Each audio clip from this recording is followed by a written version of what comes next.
লাল পাহাড়। ধীরে চলো নদী সঙ্গে নিয়ে চলো, পুরো পাহাড়।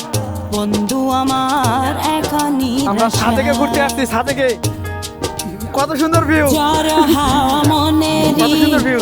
দুঃখ হয়ে ঝড়ো দু চোখের অশ্রু ধারা, ভাঙি পড়ে গেছে।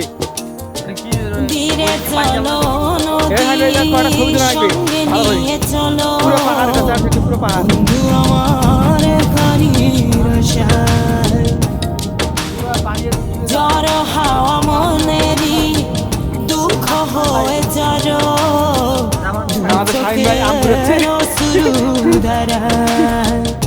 এটা হচ্ছে সব আমের বাগান, আমার সাথে ওই যে ওইখানে একটা দুটো বাড়ি পাহাড়ের মধ্যে, ওইখানে একটা বাড়ি। ছবি তুল, হ্যাঁ ছবি তুলি কয়েকটা।